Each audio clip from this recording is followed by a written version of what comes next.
ಮಂಗಳಾರತಿ ಉರಿಲಿಲ್ಲ, ಈಡುಗಾಯಿ ಒಡಿಲಿಲ್ಲ. ರೇವಣ್ಣ ಪುತ್ರನ ನಾಮಪತ್ರದೊಂದೇ ಎದುರಾಯ್ತು ಮಹಾವಿಘ್ನ. ಗೌಡ್ರ ಮೊಮ್ಮಕ್ಕಳ ಮೇಲೆ ಮುನಿಸಿಕೊಂಡ ದೇವ್ರು. ಇದೇ ಈ ಹೊತ್ತಿನ ಫೋಕಸ್ 18 ತೆಂಗಿನಕಾಯಿ ರಹಸ್ಯ. ನಾನು ಚೈತ್ರ. ದೇವೇಗೌಡ್ರ ಕುಟುಂಬ ದೇವ್ರು ದಿಂಡ್ರನ್ನ ಅತಿಯಾಗಿ ನಂಬುತ್ತೆ. ಚುನಾವಣಾ ಗೆಲುವಿಗಾಗಿ ಪೂಜೆ ಪುನಸ್ಕಾರಗಳು, ಹೋಮ ಹವನಗಳನ್ನ ನಡೆಸುತ್ತೆ. ಆದ್ರೆ ಇದೀಗ ದೈವ ಸನ್ನಿಧಿಯಲ್ಲೇ ಒಂದು ಮಹಾವಿಘ್ನ ಎದುರಾಗಿದೆ. HD ರೇವಣ್ಣ ಪುತ್ರ ಪ್ರಜ್ವಲ್ ರೇವಣ್ಣ ಅವರು ನಾಮಪತ್ರ ಸಲ್ಲಿಸೋ ದಿನವೇ ಕಳವಳ ವ್ಯಕ್ತವಾಗಿದೆ. ಹಾಗಾದ್ರೆ ದೇವೇಗೌಡ್ರ ಮೊಮ್ಮಕ್ಕಳ ಮೇಲೆ ದೇವರು ಮುನಿಸಿಕೊಂಡಿದ್ದಾರಾ? HD ರೇವಣ್ಣ ದಂಪತಿ ಎರಡೆರಡು ಸಲ ಮಂಗಳಾರತಿ ಪಡ್ಕೊಂಡಿದ್ದು ಯಾಕೆ? ದೇವರಿಗೆ ಈಡುಗಾಯಿ ಹೊಡೆಯುವಾಗ ದೇಗುಲದಲ್ಲಿ ನಡೆದಿದ್ದೇನು? ಇಷ್ಟಕ್ಕೂ ಏನು ತೆಂಗಿನಕಾಯಿ ರಹಸ್ಯ ಅಂತೀರಾ? ತೋರಿಸ್ತೀವಿ ನೋಡಿ.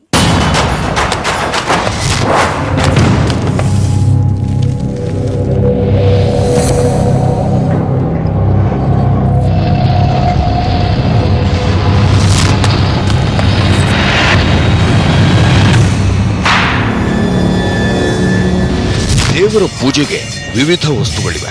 ಆದರೆ ಅವುಗಳಲ್ಲಿ ಪ್ರಮುಖ ಸ್ಥಾನ ಸಿಗೋದು ತೆಂಗಿನಕಾಯಿಗೆ. ದೇವರ ಮುಂದೆ ತೆಂಗಿನಕಾಯಿ ಒಡೆದು ಪೂಜೆ ಸಲ್ಲಿಸಿದ್ರೆ ಒಳಿತಾಗುತ್ತೆ, ಕಷ್ಟ ಕಾರ್ಪಣ್ಯಗಳು ಈಡೇರುತ್ತವೆ ಅನ್ನೋ ನಂಬಿಕೆ ಇದೆ. ಆದರೆ ದೇವರಿಗೆ ತೆಂಗಿನಕಾಯಿಯನ್ನೇ ಯಾಕೆ ಒಡೆಯಬೇಕು, ಹೇಗೆ ಒಡೆಯಬೇಕು, ಒಂದೊಮ್ಮೆ ನಾವು ಹೊಡೆದ ತೆಂಗಿನಕಾಯಿ ಒಡೆಯದೇ ಇದ್ರೆ ಏನಾಗುತ್ತೆ ಅನ್ನೋ ಕೆಲ ಪ್ರಶ್ನೆಗಳು ಎಲ್ಲರನ್ನೂ ಕಾಡುತ್ತವೆ.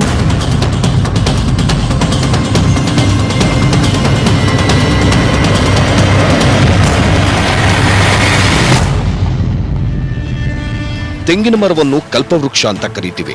ದೇವಲೋಕದ ಮರ ಅನ್ನೋ ನಂಬಿಕೆಯೂ ಇದೆ. ಇಂಥ ಪವಿತ್ರ ಮರದಿಂದ ಹುಟ್ಟೋ ತೆಂಗಿನಕಾಯಿಯನ್ನು ದೇವರ ಮುಂದೆ ಒಡೆದ್ರೆ ಮನುಷ್ಯನ ಅಹಂಕಾರ ನಶಿಸಿ ಹೋಗುತ್ತೆ ಅಂತ ಹೇಳಲಾಗುತ್ತೆ. ಹೀಗಾಗಿನೇ ದೇವರ ಮುಂದೆ ಹರಕೆ ಹೊತ್ಕೊಳ್ಳೋ ಭಕ್ತರು ಇಷ್ಟಾರ್ಥಗಳು ಸಿದ್ಧಿಸಿದ್ರೆ 101 ತೆಂಗಿನಕಾಯಿ ಒಡೆಯುತ್ತೇವೆ ಅನ್ನೋ ಹರಕೆ ಹೊತ್ಕೊಳ್ತಾರೆ. ಅಷ್ಟೇ ಅಲ್ಲ, ಶುಭ ಕಾರ್ಯಗಳನ್ನ ನೆರವೇರಿಸುವ ವೇಳೆ ಈಡುಗಾಯಿಯನ್ನಾಗಿ ಇದೇ ತೆಂಗಿನಕಾಯಿಯನ್ನು ಬಳಸಿಕೊಳ್ಳಲಾಗುತ್ತೆ. ದೃಷ್ಟಿ ತೆಗೆದು ಹೊಡೆಯೋ ಈಡುಗಾಯಿಗೆ ವಿಶೇಷ ಅರ್ಥವಿದೆ.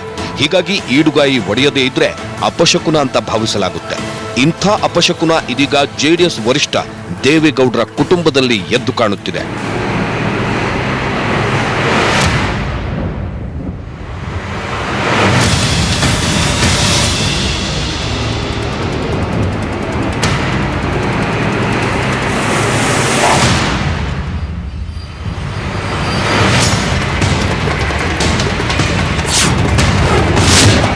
ಮಂಗಳಾರತಿ ಉರಿಲಿಲ್ಲ, ಈಡುಗಾಯಿ ಒಡೆಯಲಿಲ್ಲ. ರೇವಣ್ಣ ಪುತ್ರನ ನಾಮಪತ್ರದೊಂದೇ ಮಹಾವಿಘ್ನ. ಲೋಕೋಪಯೋಗಿ ಸಚಿವ HD ರೇವಣ್ಣ ಮಹಾನ್ ದೈವ ಭಕ್ತರು. ಜೀವನದ ಪ್ರತಿಯೊಂದು ವಿಷಯದಲ್ಲೂ ಪೂಜೆ ಪುನಸ್ಕಾರಗಳನ್ನು ನೆರವೇರಿಸ್ತಾರೆ. ವಾಸ್ತು ಸಂಖ್ಯಾಶಾಸ್ತ್ರದ ಮೊರೆ ಹೋಗ್ತಾರೆ. ಇನ್ನು ತಮ್ಮ ಪುತ್ರ ಪ್ರಜ್ವಲ್ ಇದೇ ಮೊದಲ ಸಲ ಚುನಾವಣೆಗೆ ನಾಮಪತ್ರ ಸಲ್ಲಿಸುತ್ತಿರೋದ್ರಿಂದ ಶುಕ್ರವಾರ ಹೊಳೆನರಸೀಪುರದಲ್ಲಿ ವಿವಿಧ ದೇವಾಲಯಗಳಲ್ಲಿ ವಿಶೇಷ ಪೂಜೆ ನೆರವೇರಿಸಿದ್ರು. ಈ ವೇಳೆ ದೇಗುಲದಲ್ಲಿ ನಡೆದ ಕೆಲ ಘಟನೆಗಳು ರೇವಣ್ಣರಿಗೆ ಶಾಕ್ ಮೇಲೆ ಶಾಕ್ ನೀಡಿತು. ಇಷ್ಟಕ್ಕೂ ಏನು ಆ ಘಟನೆಗಳು ಅಂತೀರಾ? ಅವೇ ಮಂಗಳಾರತಿ ಸರಿಯಾಗಿ ಉರಿಯದೇ ಇದ್ದದ್ದು, ಈಡುಗಾಯಿ ಒಡೆಯದೇ ಇದ್ದದ್ದು.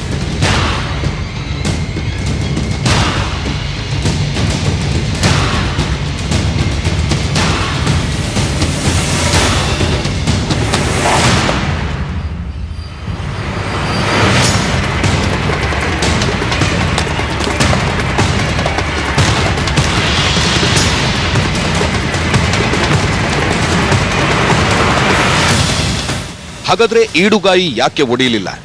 ರೇವಣ್ಣ ಎರಡೆರಡು ಸಲ ಯಾಕೆ ಮಂಗಳಾರತಿ ಪಡೆದ್ರು ಅನ್ನೋದರ ಇಂಚಿಂಚು ಮಾಹಿತಿಯನ್ನ ಕೊಡ್ತೀವಿ. ಆದ್ರೆ ಅದಕ್ಕಿಂತ ಮೊದಲು ಶುಕ್ರವಾರ ಬೆಳಿಗ್ಗೆ ಹಾಸನದ ಹೊಳೆನರಸೀಪುರದಲ್ಲಿ ರೇವಣ್ಣ ದಂಪತಿ ಏನ್ ಮಾಡಿದ್ರು ಅನ್ನೋದನ್ನ ತೋರಿಸ್ತೀವಿ ನೋಡಿ.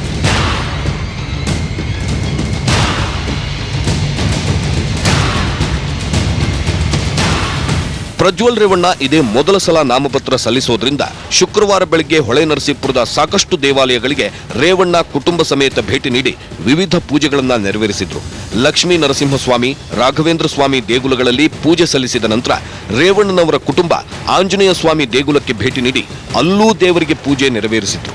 ಈ ವೇಳೆ ಮಗ ಪ್ರಜ್ವಲ್ಗೆ ಭವಾನಿ ರೇವಣ್ಣ ಅವರು ತಿಲಕ ಇಟ್ಟು ಪ್ರಸಾದ ತಿನ್ನಿಸಿದ್ರು.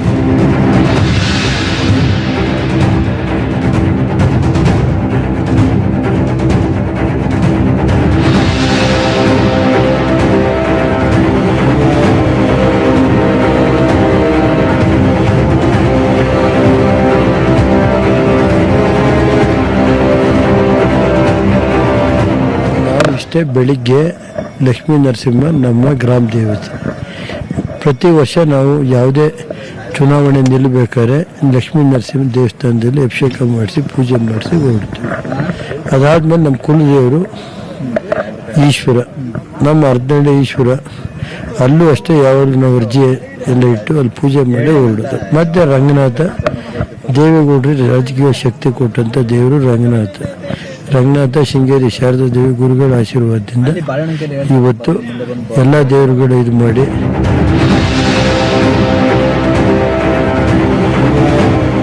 ಆನಂತರ ಕುಲದೇವರು ಹರದನಹಳ್ಳಿ ಈಶ್ವರ ದೇವಾಲಯ ಹಾಗೂ ಮಾವಿನಕೆರೆ ಬೆಟ್ಟದ ರಂಗನಾಥ ಸ್ವಾಮಿ ದೇವಾಲಯಗಳಿಗೆ ಭೇಟಿ ನೀಡಿದ್ರು. ಈ ವೇಳೆ ಪ್ರಜ್ವಲ್ ನಾಮಪತ್ರವನ್ನು ದೇವರ ಮುಂದಿಟ್ಟು ವಿಶೇಷ ಪೂಜೆ ಮಾಡಿಸಿದರು.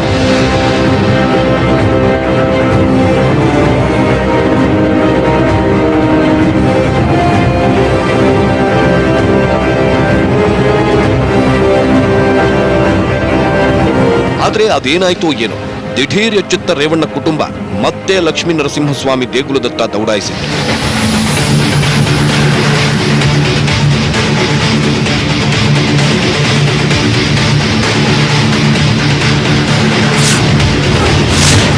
ಎರಡನೇ ಸಲ ದೇಗುಲಕ್ಕೆ ಭೇಟಿ ಕೊಟ್ಟಿದ್ದೇಕೆ?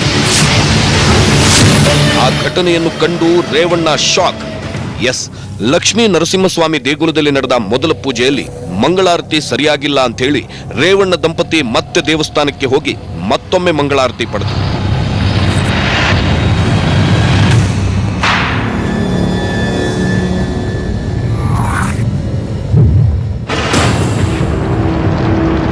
ಇನ್ನು ದೇಗುಲದಿಂದ ಹೊರಬಂದ ರೇವಣ್ಣ ಕುಟುಂಬ ಲಕ್ಷ್ಮೀ ನರಸಿಂಹಸ್ವಾಮಿ ದೇಗುಲದ ಆವರಣದಲ್ಲಿ ಈಡುಗಾಯಿ ಒಡೆಯಲು ಮುಂದಾಗಿತ್ತು. ಈ ವೇಳೆ ರೇವಣ್ಣ ಒಂದು ಈಡುಗಾಯಿ ಹಿಡಿದಿದ್ರೆ ರೇವಣ್ಣ ಪುತ್ರ ಪ್ರಜ್ವಲ್ ಮತ್ತೊಂದು ಈಡುಗಾಯಿ ಹಿಡಿದು ನಿಂತಿದ್ರು. ರೇವಣ್ಣ ಮನದಲ್ಲಿ ದೇವರಿಗೆ ಪ್ರಾರ್ಥನೆ ಸಲ್ಲಿಸುತ್ತಾ ತನ್ನ ಸುತ್ತಲೇ ಒಂದು ಸುತ್ತಿ ಈಡುಗಾಯಿ ಹೊಡೆಯಲು ಮುಂದಾದ್ರು. ಆದ್ರೆ ಆ ಈಡುಗಾಯಿ ಹೊಡೆಯಲೇ ಇಲ್ಲ.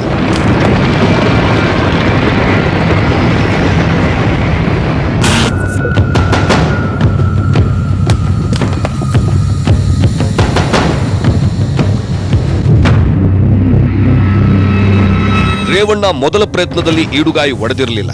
ಹೀಗಾಗಿ ಎರಡನೇ ಪ್ರಯತ್ನದಲ್ಲಿ ಈಡುಗಾಯಿ ಒಡೆದಿದ್ದಾರೆ.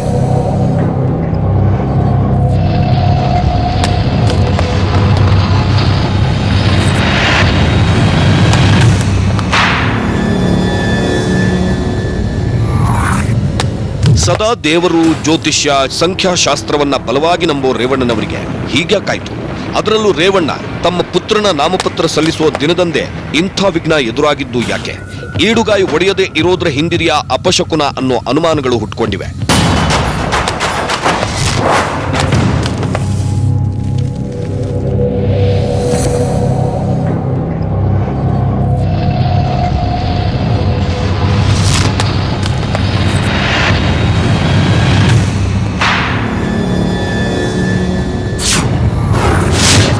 ಒಡೆಯದ ಈಡುಗಾಯಿ ಭಾವುಕರಾಗಿದ್ರು ಸಿಎಂ. ಕಳೆದ ಸೋಮವಾರ ಸಿಎಂ ಕುಮಾರಸ್ವಾಮಿ ಅವರು ಶೃಂಗೇರಿಗೆ ಭೇಟಿ ನೀಡಿ ಶಾರದಾಂಬೆಗೆ ವಿಶೇಷ ಪೂಜೆ ಸಲ್ಲಿಸಿದ್ರು. ಶೃಂಗೇರಿ ಶಾರದಾಂಬೆ ಮತ್ತು ಗುರುಗಳ ಸನ್ನಿಧಿಯಲ್ಲಿ ರಾಜ್ಯದ ಒಟ್ಟು 28 ಲೋಕಸಭಾ ಕ್ಷೇತ್ರಗಳ ಬಿ ಫಾರಂ ಇರಿಸಿ ವಿಶೇಷ ಪೂಜೆ ಸಲ್ಲಿಸಿದ್ರು. ಅನಂತರ ತೋರಣ ಗಣಪತಿ ದೇವಾಲಯದ ಮುಂದೆ ಬಿ ಫಾರಂ ಇರಿಸಿ 9 ಈಡುಗಾಯಿಗಳನ್ನು ಒಡೆದು ವಿಶೇಷ ಪ್ರಾರ್ಥನೆ ಸಲ್ಲಿಸಲು ಮುಂದಾಗಿದ್ರು. ಆದರೆ ಈ ವೇಳೆ ಒಂದು ಈಡುಗಾಯಿ ಒಡೆದಿರಲಿಲ್ಲ. ಇದನ್ನು ನೋಡಿ ಸಿಎಂ ಕುಮಾರಸ್ವಾಮಿ ಕೆಲ ಕ್ಷಣ ಭಾವುಕರಾಗಿದ್ದರು.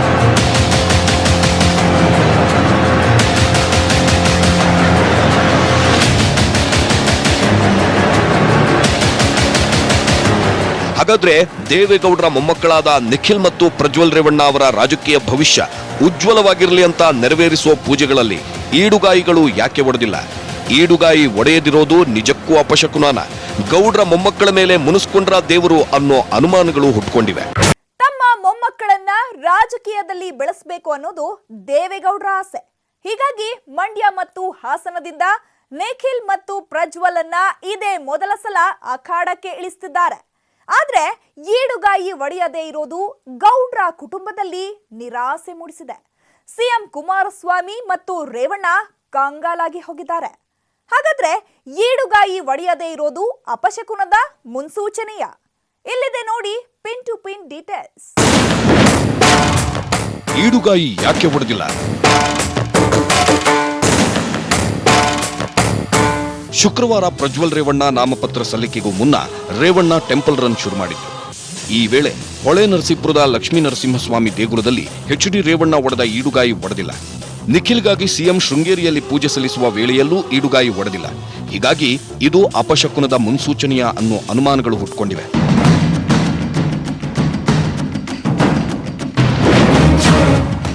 ಮಾರ್ಚ್ 25ಕ್ಕೆ ನಿಖಿಲ್ ನಾಮಪತ್ರ ದಿನಾಂಕ ಮುಂದೂಡಿದ್ದು ಯಾಕೆ?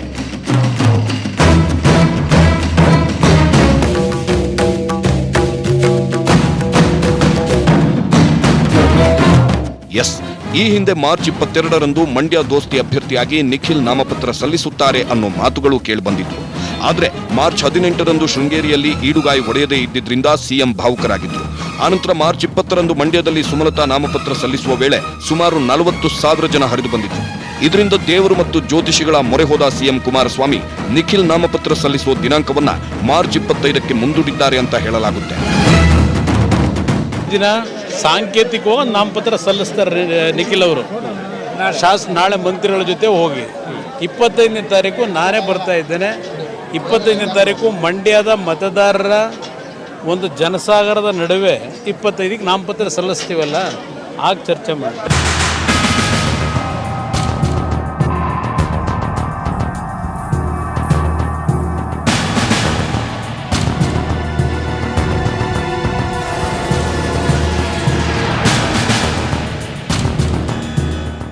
ಇನ್ನು ಮಂಡ್ಯದಲ್ಲಿ ಸುಮಲತಾ ಅಬ್ಬರ ದಿನದಿಂದ ದಿನಕ್ಕೆ ಹೆಚ್ಚಾಗುತ್ತಿರುವುದಕ್ಕೆ ದಳಪತಿಗಳು ದಂಗಾಗಿ ಹೋಗಿದ್ರು. ಹೀಗಾಗಿ ಚುನಾವಣಾ ಫಲಿತಾಂಶ ಏನಾಗುತ್ತೋ ಏನೋ ಅನ್ನೋ ಆತಂಕದಲ್ಲೇ ಸಿಎಂ ತಮ್ಮ ಪುತ್ರ ನಿಖಿಲ್ ಜಾತಕವನ್ನ ಹಿಡಿದು ಜ್ಯೋತಿಷಿಗಳ ಮೊರೆ ಹೋಗಿದ್ರು. ಇದುವರೆಗೂ ನಿಖಿಲ್ ಜಾತಕವನ್ನು ಬೆಂಗಳೂರು, ಶೃಂಗೇರಿ ಮತ್ತು ಗುಜರಾತ್ ಜ್ಯೋತಿಷಿಗಳಿಗೆ ತೋರಿಸಿ ಭವಿಷ್ಯ ಕೇಳಿದ್ದಾರೆ ಎನ್ನಲಾಗುತ್ತಿದೆ. ಅಷ್ಟೇ ಅಲ್ಲ, ಇತ್ತೀಚೆಗೆ ಹೆಸರಾಂತ ಗುರುಜಿ ದ್ವಾರಕನಾಥ್ ಅವರ ಮನೆಗೂ ಸಿಎಂ ಹಾಗೂ ನಿಖಿಲ್ ಹೋಗಿ ಬಂದಿದ್ರು. ಆಗ ಗುರುಜಿ ದ್ವಾರಕನಾಥ್ ಅವರು ಏನು ಹೇಳಿದ್ರು ಗೊತ್ತಾ? ಆ ಹುಡುಗನ ತಯಾರಿ ನೋಡಿದ್ರೆ ಆಗಲೇ 100 ಕಿಲೋಮೀಟರ್ ಸ್ಪೀಡಲ್ಲಿ ಇದ್ದಾನೆ. ಆಗಲೇ ಅವನು ತೀರ್ಮಾನ ಮಾಡಿರೋಂಗೆ ಕಾಣುತ್ತೆ. ಆದರೆ ಅದರ ಸತ್ಯಾಂಶ ನಾನು ಇನ್ನೂ ಹಿಡಿಯೋಕ್ಕಾಗಿಲ್ಲಮ್ಮ. ನನಗೆ ಮುಟ್ಟಿದ ಕೂಡಲೇ ಹೇಳ್ತೀನಿ, ಖಂಡಿತವಾಗಿ ಹೇಳ್ತೀನಿ. ಎಸ್, ಗೌಡ್ರಿಗೂ ಸಂಖ್ಯೆ 9ಕ್ಕೂ ಆಗಿ ಬರಲ್ವಾ? ನಂಬರ್ 9ರಿಂದ ಗೌಡ್ರ ಕುಟುಂಬಕ್ಕೆ ಇದೆಯಾ ಕಂಟಕ? ನಂಬರ್ 9 ದೇವೇಗೌಡರ ಕುಟುಂಬಕ್ಕೆ ಆಗಿ ಬರಲ್ಲ ಅನ್ನೋ ಮಾತುಗಳಿವೆ. ಯಾಕಂದ್ರೆ 1989, 1999ರ ಚುನಾವಣೆಗಳಲ್ಲಿ ದೇವೇಗೌಡರ ಕುಟುಂಬ ಚುನಾವಣೆಯಲ್ಲಿ ಸೋತಿತ್ತು. ಹೀಗಾಗಿ ಈಗ 2019 ಈ ವರ್ಷ ನಡೆಯೋ ಚುನಾವಣೆಗಳಲ್ಲೂ ದೇವೇಗೌಡರ ಇತಿಹಾಸ ಪುನರಾವರ್ತನೆಯಾಗಲಿದೆ ಅಂತ ಇತ್ತೀಚೆಗೆ ಮಾಜಿ ಸಚಿವ ಎ ಮಂಜು ಭವಿಷ್ಯ ನುಡಿದಿದ್ರು. ಅಲ್ಲ, 9 ಅಂದ್ರೆ 89ರಲ್ಲಿ ಅವ್ರ ಕುಟುಂಬ ಸೋತಿತ್ತು, ಯಾರು ಗೆದ್ದಿರ್ಲಿಲ್ಲ. 99 ಕೂಡ ಎಲ್ಲ ಸೋತಿದ್ರು. 99ರಲ್ಲಿ 4 ಬಿಜೆಪಿ ಗೆದ್ದಿದ್ದು, 4 ಕಾಂಗ್ರೆಸ್ ಗೆದ್ದಿದ್ದು.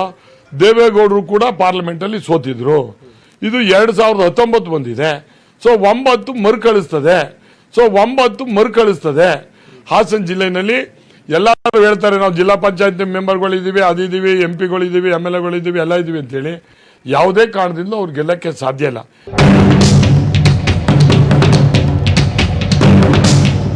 ಗೌಡ್ರ ಕುಟುಂಬಕ್ಕೆ 9ರ ಕಂಟಕ ಇರೋದ್ರಿಂದಲೇ ಪ್ರಜ್ವಲ್ ಮತ್ತು ನಿಖಿಲ್ಗಾಗಿ ಪೂಜೆ ಮಾಡಿದ ಈಡುಗಾಯಿಗಳು ಹೊಡೆದಿಲ್ವಾ? 9ರ ಕಂಟಕ ಎದುರಾಗಿರೋದ್ರಿಂದ ಮಾಜಿ ಪ್ರಧಾನಿ ದೇವೇಗೌಡರು ಇನ್ನೂ ತಮ್ಮ ಸ್ಪರ್ಧಾ ಕಣವನ್ನು ಫೈನಲ್ ಮಾಡಿಲ್ವಾ ಅನ್ನೋ ಅನುಮಾನಗಳು ಹುಟ್ಟುಕೊಂಡಿವೆ. ಆದ್ರೆ ಅಪಶಕುನಗಳು ಏನೇ ಇದ್ರು ಗೌಡ್ರ ಕುಟುಂಬಕ್ಕೆ ದೇವರ ಪೂಜೆಯೇ ದೊಡ್ಡ ಬಲ. ದೇವರ ಅನುಗ್ರಹ ನಮ್ಮ ಕುಟುಂಬದ ಮೇಲೆ ಇದ್ದೇ ಇದೆ. ನಮ್ಮನ್ನು ಯಾರೂ ಏನೂ ಮಾಡೋಕ್ಕೆ ಆಗಲ್ಲ ಅನ್ನೋದು ರೇವಣ್ಣ ಅವರ ವಾದ. ಅವ್ರ ವಿಷಯದಲ್ಲಿ ನಾನು ನೋಡ್ರಿ ದೈವಾನುಗ್ರಹ ಇರುವ ಯಾರೇನು ಮಾಡಕ್ಕೆ, ಅವ್ರ ಬಗ್ಗೆ ನಾನು ರಿಯಾಕ್ಟ್ ಮಾಡಕ್ಕೂ ನಾನು ಪೊಳ್ಳಿದ್ದು ಹೋಗ್ತೀನಿ, ನಡೀರಿ.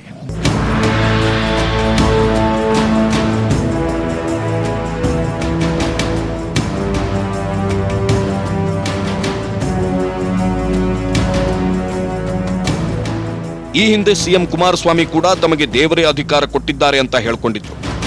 ನನಗೆ ದೇವರ ಮೇಲೆ ನಂಬಿಕೆ ಇರೋದು, ದೇವರು ಕೊಟ್ಟಂತ ಅಧಿಕಾರ ಅಂತ ಹೇಳಿದ್ದೇನೆ. ದೇವರು ಕೊಟ್ಟಂತ ಅಧಿಕಾರ ಬಹುಶಃ ನನ್ನ ಅಭಿಪ್ರಾಯದಲ್ಲಿ ದೇವರು ನಾನು ಎಷ್ಟು ದಿವಸ ಇರಬೇಕು ಅಂತ ಈಗಾಗಲೇ ತೀರ್ಮಾನ ಮಾಡಿಬಿಟ್ಟಿರ್ತಾನೆ.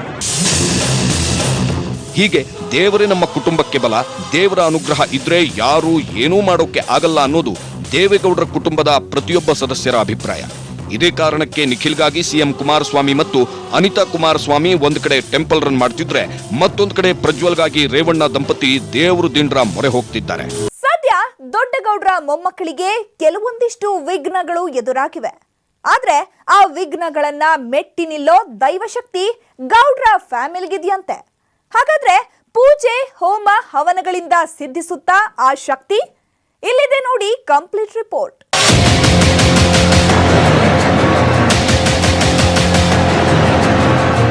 ಮಂಡ್ಯ ಮತ್ತು ಹಾಸನದಲ್ಲಿ ಗೌಡ್ರ ಮೊಮ್ಮಕ್ಕಳಿಗೆ ಗೆಲುವು ಅಷ್ಟು ಸುಲಭ ಇಲ್ಲ. ಮಂಡ್ಯದಲ್ಲಿ ನಿಖಿಲ್ಗೆ ಸುಮಲತಾ ಸೆಡ್ಡು ಹೊಡೆಯುತ್ತಿದ್ರೆ, ಹಾಸನದಲ್ಲಿ ಪ್ರಜ್ವಲ್ ವಿರುದ್ಧ ಈ ಮಂಜು ಟಫ್ ಫೈಟ್ ಕೊಡೋಕೆ ಸಿದ್ಧವಾಗಿದ್ದಾರೆ. ಹೀಗಾಗಿನೇ ಗೌಡ್ರ ಫ್ಯಾಮಿಲಿ ಟೆಂಪಲ್ ರನ್ ಮಾಡ್ತಿರೋದು. ಆದ್ರೆ ಈಡುಗಾಯಿ ಒಡೆಯದೇ ಇರೋದು ಗೌಡ್ರ ಕುಟುಂಬಕ್ಕೆ ನುಂಗಲಾರದ ತುತ್ತಾಗಿ ಪರಿಣಮಿಸಿದೆ. ಗೌಡ್ರ ಮೊಮ್ಮಕ್ಕಳ ಮೇಲೆ ದೇವರು ಮುನಿಸ್ಕೊಂಡಿದ್ದಾರಾ ಅನ್ನೋ ಅನುಮಾನಗಳು ಹುಟ್ಕೊಂಡಿವೆ.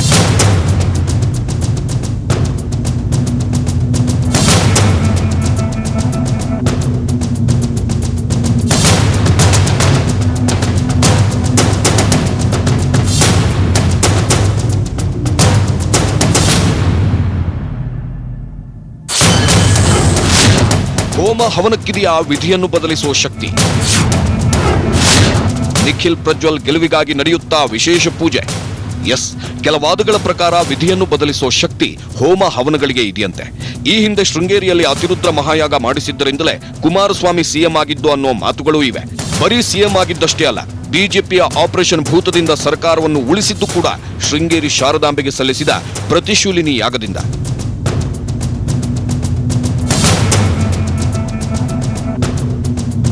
ಅಷ್ಟೇ ಅಲ್ಲ, ದೇವರ ಅನುಗ್ರಹದಿಂದಲೇ 1996ರಲ್ಲಿ ದೇವೇಗೌಡರು ಪ್ರಧಾನಿಯಾಗಿದ್ದು ಅಂತಾನೂ ಹೇಳಲಾಗುತ್ತೆ. ಹೀಗಾಗಿ ಈ ಸಲ ನಿಖಿಲ್ ಮತ್ತು ಪ್ರಜ್ವಲ್ ಚುನಾವಣಾ ಗೆಲುವು ಕಷ್ಟ ಇರೋದ್ರಿಂದ ದೇವೇಗೌಡರ ಪತ್ನಿ ಚೆನ್ನಮ್ಮ ಇತ್ತೀಚೆಗೆ ತಮ್ಮ ಮೊಮ್ಮಕ್ಕಳ ಹೆಸರಿನಲ್ಲಿ ಶತ್ರು ಸಂಹಾರವಾಗಿಸುವ ಪ್ರತ್ಯಂಗೀರ ಹೋಮವನ್ನ ನೆರವೇರಿಸಿದ್ರು.